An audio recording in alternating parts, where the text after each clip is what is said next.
idea behind this breathing drill is to create more space in the back of the shoulder right here. You may be thinking, well, that doesn't make sense. If my shoulders are like this, then why do I want more space there? So many times when a muscle is lengthened, it is put on stretch. So it may feel tight. When these muscles back here are tighter, what can happen is that we actually have less space for our humerus to sit well in the shoulder capsule. If the humerus isn't really sitting well and able to roll and glide well, it's going to impact the range of motion that you have at your shoulder. That is very simply put, but I wanted to give you a little bit of background into what this is doing. So by creating a little more space for the humerus to kind of move back in the shoulder, we're going to be able to positively impact the range of motion at the shoulder.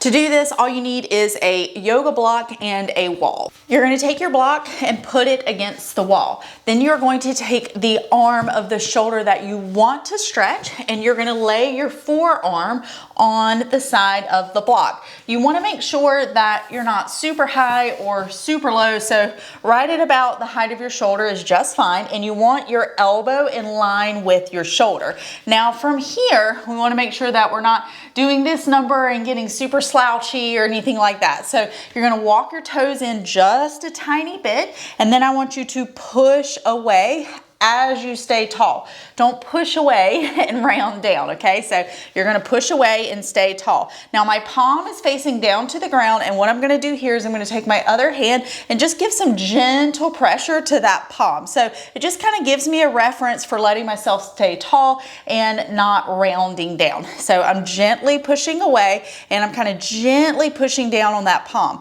Now I wanna think about my sternum, okay? Right now my sternum is facing directly towards the wall.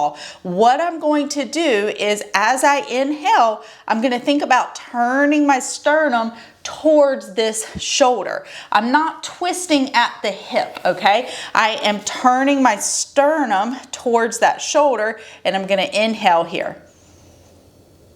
And then I'm going to exhale, making sure I'm getting lots of really great tension from the bottom up and letting the ribs settle down. And then I'm gonna make sure I'm pushing away, letting the upper trap stay super soft. So I'm pushing away, and I'm gonna think about that sternum turning towards the shoulder.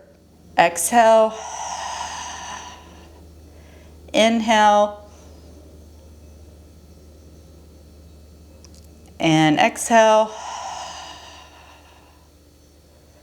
And inhale.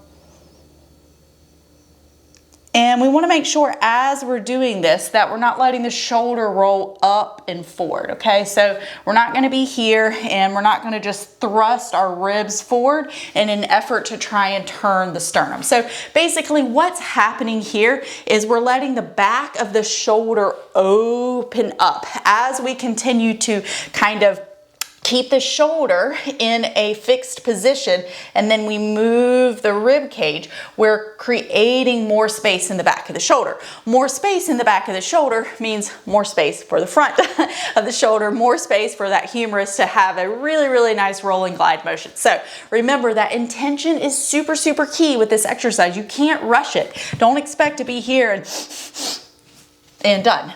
So you have to take your time with it. Make sure you take some really nice long inhales.